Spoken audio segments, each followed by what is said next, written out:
Here we go, off the rails. But you know it's time to raise our sails. It's freedom like you never knew. Alright, we're back. Oh, we are so back. Yeah. We're How back. much longer is this game anyway? There's like 2 more worlds. Oh, okay. 2 or 3. We're actually pretty close to the end. Alright. Yeah. I mean, like, obviously you get a lot more length out of this game if you're actually, like, getting all the moons and shit. Unlike... And even more girth. Yeah. The most girth. The girthiest. The girthiest game in all of Big Girtha. Phallic Town. There, now that his mouth is full of a rock, I can control him. Can't stop the rock, can't stop the rock. Stop the rock, can't stop the rock. Burn it all, Jimmy. That's where I see Hey, the... little Jimmy. What the fuck are those things even called? Oh, piranha plants. That's Little where I Jimmy, see the is that piranha you? plant. He Little told me to Jimmy! burn things. Oh, fuck. Okay, I don't think we ever told that story on the channel. So, one time, Jimmy was playing Fallout New Vegas, and, like, Simon was around. And Jimmy gets to the part where you meet the old, crazy, super mutant that thinks you're its grandson. And, so, you know, it greets you, and it's just like, Little Jimmy, is that you? Little Jimmy? And Jimmy freaks the fuck out. Understandably. The super mutant's calling his Yeah, name. yeah, he's just like, ooh, like Simon's losing his shit. As Jimmy's like freaking out. Simon's like the master of New Vegas in Yeah. Fallout 3, so... Well, I mean, Simon's the guy who broke the moral system. Yep. God, I think we told that story, but I still, oh no. God, get good at video games, Jeff. No. I enjoy this Your pain. weakness is action adventures. You're terrible at them. No, I'm good at them, I'm just bad at concentrating when I have to tell funny stories. I did fine in Space Marine, Yeah. It's because it's a fucking button mashing. and this is too. Yeah. Anyway. Just type more puzzles. Yeah, yeah. Yeah, so, Simon, so in New Vegas, and Ian, I think you can tell the story better because you were there. Oh, is this the fucking geckos? No. No. This is when he, he was supposed to, like, The give up, casino. give up the gold, and What then the he... fuck is that DLC called? Dead It's not Money? Lonely Hearts. Yeah, Dead Money, yeah. Yeah. So the purpose of Dead Money is essentially to teach you not to be greedy. Because if you try to be greedy, you get locked into vaults at the end of the game, or at the end of the expansion, and you fucking die. Unless you're Simon, who breaks the game, sneaks in through the back route, locks the dude in the vault, and sneaks out over-encumbered with all the gold bars, and is now the literal sultan of the fucking Mojave. Yeah, because he has all the money. He has all the gold bars. All of them. All of them. God, I think my favorite part of that, too, is, like, the way he describes doing it, where he's like, well, what happens is the guy starts monologuing, and then once he started monologuing, you can, like, goad him into fighting you. Well, first, you gotta hack the terminal so that you're in control of the turrets. Then you gotta goad him into fighting you. While he's monologuing, though, don't waste your time. Instead, grab all the gold bars and physically throw them out of the room.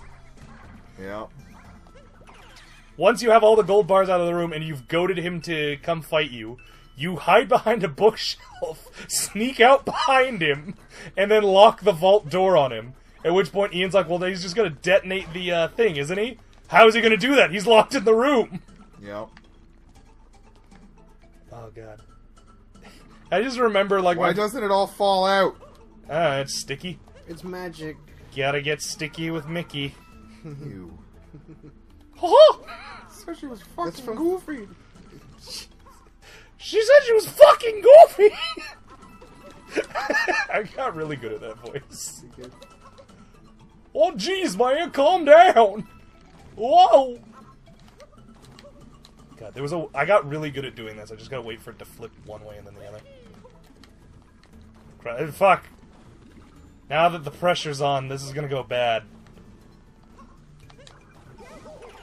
There! It worked! You can't say that it didn't. Yeah, I mean, I'll give you that. There we go. Get sticky with Mickey. Ew. Is that from Matilda? I don't know. I think it's from It was something Matilda. you said, and I just started laughing really Yeah, hard. it's from the movie Matilda. What What was Matilda? A girl reads books, gets telepathic powers, and gets away from her abusive family by living with her teacher, Miss Honey. There's also Sounds heartwarming or rapey. No, it's really good. It's a heartwarming, fun story about a girl who, like, it's good. It's a good. Blamzo. It's probably one of my favorite movies as a child. That's good. It's one of the few things in my life that I still like.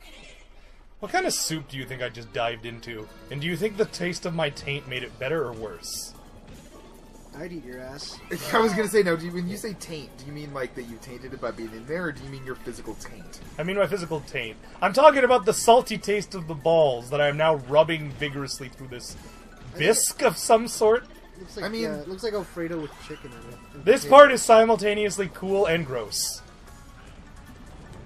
So this is obviously a turkey vulture. Yeah. The moistness factor is high. You know what, like, you know what this fight makes me realize, too? He's vomiting the same pink stuff that, like, is the lava down there. So did he just have, like, a bad day and ruin this land with his, like, vomit? Yes, No, this- remember when the Earth turtle was born, and the universe was born on its back? This is the antithesis of the Earth. So you're saying that this is the clown spider demon? Yeah, but in bird form. This is the.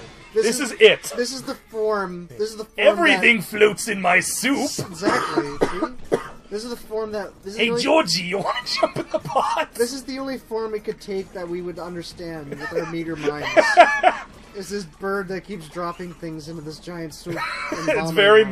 metaphorical. Yeah, it's like very. What it's do like, the birds mean? It's not quite Kafka-esque, but I just want I to mean- say that word because it sounds fancy. Was this entire nonsense a lead up to saying Kafka-esque? Yeah, because I know what Kafka-esque means. Don't worry. I just. I'm not saying you don't. I'm just saying you could have just said it. It's not like we haven't done non It's sequiturs. not even Kafka-esque though at all in the slightest. No, it isn't. That's why I'm saying you could have just said Kafka-esque, and I wouldn't have judged you as much. Yeah, you know what it means, right? I know what it means. It's Okay. like Kafka.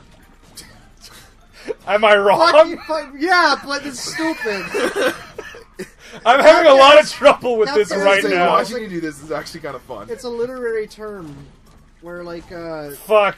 it's when the hero is Please stop. It's like when the hero Oh, of a God. story has My like, rage at you right now has left me impotent. It's when the hero of the story has like no Ow. control over like whether he can win or lose. Because he got turned into a cockroach. Yeah, I guess. I or mean, in this case, he a can't, ball of Like fire. they can't change their predicament; they're just stuck in it. I mean, he couldn't either, on account of the cockroach. Yes. Fucking depth perception is hard. No, fuck, this. You have no idea how hard It this looks is. really hard. I'm not It gonna. does, lie. no, It's like- not even like it's hard, it's just the angle. Yeah. The angle makes this. Like, I have to fucking change the angle here. Oh, fuck. Quit Depth. mashing. No, I'm actually trying. I really You're am. not timing it though. You're mashing. I can hear you. You're on one of my good ears. Yeah. One of my three good ears. One of your 3 good ears? Yeah. What? Good ear tires. The other one's my Goodyear blimp. Actually, there's this artist, right? That's what I call my God, I dick. did it, though. The Goodyear blimp. Is he gonna come out as a burnt turkey? No, he just exploded in white goo. What if a skeleton just rose up out of the soup? I mean, they've done it with Bowser. Yeah. Fuck, in New Super Mario Bros., when you drop him in the lava, like, he goes into the lava, starts thrashing around, sinks down, and then his skeleton thrashes around, and that sinks down. And I'm like, Jesus. How horrifying. And then, like, it's not like, it's like, oh, it's fine, he'll come back later. You find his bones, and his son uses fell necromancy to rise them up and fight you. I thought the Japanese didn't like that. I'm not saying whether or not they do, I'm just saying that's what happened. Apparently, Chinese people hate American horror because it's like They don't like ghosts. because they have ancestry worship, right? Yeah. And ancestor worship as like one of their primary like things, religion, quote unquote religions. It's part of their culture. Yeah. And whenever they Ghosts think is of bad. ghosts coming back and appearing, it freaks them out and they hate it. Oh no, Grandpappy is mad at me. And now he's a ghost. A ghost. Scary ghosts are scary. Clowns. Oh yeah, Bowser's Kingdom. Also a place I think you'll like, Pat. But first, so. we have to go to Dark Souls. Yay! My favorite. Oh man, speaking of going to Dark Souls, it's coming to the Switch. Oh, good. Yeah, that'll be fun. Also, Bayonetta 3 is coming to the Switch, and I'm just like, oh yes! I can never get into it. I mean, it's character action. It's either a genre you like or you don't. It depends on what kind of character it is. I mean, I always liked Bayonetta as a character. She was fun. I just can't get into it. Huh? What don't you like? Is it her disturbing proportions? No. Is it the hair magic? No. It seems flat. I don't know. Like the concept. It's just flashy visuals and... No, I mean... I know that's the point of the game, but... Well, no, there is actually a lot of shit going on. Like, there's depth to it. Eh. It's not like it's just like, fuck it, fight this guy for no reason. What's the most important thing other than gameplay mechanics to you in a video game? I mean, story is really nice. Yeah. Jesus! Yeah! Design. Definitely design. Hello, Alduin. Yeah. Like, I want a game to have really good design, like this thing we're about to fight for some reason. Yeah. Like, it's cool. It's also really Dark Souls. It is very Dark Souls. That's what Demon Souls opens up with, is a fucking dragon. Dragon blasts your asshole open. Yeah, Dragon King or something. Or dragon, Yeah. Old Dragon. It has like 2 sets of teeth. It's fucking awesome.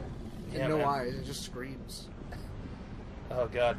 So I have the Dark Souls board game, and one of the first fucking bosses that's in the box is the Gaping Dragon. Oh, okay. And I'm just like, yeah, alright, okay. Have you ever actually seen really- the Gaping Dragon, Ian? No. So, it's not what you expect. It looks like a dragon, except from, like, just below where the neck would end down is split open, and there's, like, a giant, like, mouth where its chest would be. I really want to... You know what game I really want to play and really like is Kingdom Death. Oh, yeah. I mean, like, the problem with Kingdom Death, though, is it's like $600. Yeah. Or I would have a copy because it's nice. Justin has a copy. Yeah, he has a copy because he got in on that Kickstarter with all of his money. Yeah. His gas money. But, like, no, like I said, I would definitely buy it, but not only is it $600, those fuckers can't keep that in stock somehow. Well, yeah, it's like a It small fucking company. yeah, it's a small company, and Poots just doesn't make enough fucking stock. Yeah. Well, they probably don't want to, like... I mean, It yeah, keeps it in demand. Yeah, I was 'cause gonna say, they're at chasing $600 a box, you wouldn't want to overproduce that shit. Oh it. no. They release it, what, Huh. three times a year or something? Something to that effect. And if you don't get it, you're fucked. Yeah. They're apparently doing, like, an updated board version Yeah. on Kickstarter, and, like... But the last time he did a Kickstarter, it took, like, years for people to get their what you call it? Copy. Yeah, their rewards, like what they paid for, effectively. Because, There's like, only, like one dude in there. He's just doing everything himself. pretty much. Like, no, but this entire stage, like, I can't get over how much this looks like I would be fighting, like, some Elder Dark Souls thing. Yep. Or some... Especially how this thing is about to enter. That's... Yeah. That's pretty fucking sick. Oh my god. Yep. It's alright. I like purple It's glows. more Dragon's Dogma than... Dark Oh Souls. man, I don't know if we've ever talked about the time we tried to play Dragon's Dogma, you and me, Yeah, we talked about it. like on the channel. Yeah. Oh god. So Ian, did I ever tell you about it then? No. Because we were playing with the game, and the thing I love to do in an RPG of that nature is see what can I do with the character creator. Yeah. And so in the Dragon's Dogma character creator, I make an elf, and it starts out like your typical elven character. And then I decided, you know what? Let's play around with this a bit more. And I decided to jack the body proportions up to ludicrous degrees. So now instead of being like your frail, tiny little elf like normal, I was this gigantic, muscular, like bear wrestling elf with a. I was Zangief, if you know who he is. Yeah, it's from Street Fighter, right? Yeah, It's yeah. that Russian fucker. Yeah. Yeah, the guy who fights bears. Yep. That's pretty much what my character was. And what was hilarious about it was it's clear that the game, while it gave you the options to do that, never intended for you to do it. Because what happened was the opening cutscene involves a scene where you're peeking through a window and like spying on a conversation. And you're supposed to be peeking, right? Yeah. Except for the part where I'm huge, so it's just my face looming in the Oh my god, windowsill, yes. glaring at the people who are talking mad shit about me. Oh fuck! Ow. The best character creation ever is still my 6'4" black dwarf in the Dragon Age RPG. Yeah, that was pretty great. After the well endowed, here to sow my seeds across the land. And then the racist Mr. Chang. Yeah, and then the session literally ended with me raping Brendan's character. Yeah, that was a mistake. Yeah, that was... That entire night. Well, I mean, we trusted Stinky Foot McDark and Edgy to run it for us, so... That's what we get for trusting fucking Dracula, Sammy. Yeah, fuck. Who doesn't follow vampire rules except when he wants to. Oh, have you heard the story about... I did, I was there, because I saw him storming out. No, I was telling Pat the story about him and the garlic. Garlic? Yeah, so he was at Black Knight, and Taylor Greer and Rob Blaine had ordered a pizza, and offered a slice. And then it's like, oh, this pizza's really good, what's on it? You mean like, Sammy? Sammy, yeah, well. I'll bleep his name out. Yeah. I mean, we all know, but we're not supposed to talk shit. Yeah. Or instead, no, you know what? Instead, say his name a bunch of times. Start all the internet beefs. So, Stinky Foot McDark and Edgy was like, what's on this pizza? And, she was like, it's, pepperoni, something, and fresh garlic. And he just, like, looks at the piece, looks at her, puts it down, and just leaves. Just, like, walks out. After he had taken several bites. Yeah. Or when Elise asked him, so you pick and choose your vampire lore? I was there that day. I didn't know what she said. All I saw was him leaving in like a red-faced huff. Yep. Okay. We'll see you next time, folks. Bye. I've been everywhere, man. I've been everywhere, man. Across the deserts bare, man. I breathe the mountain air.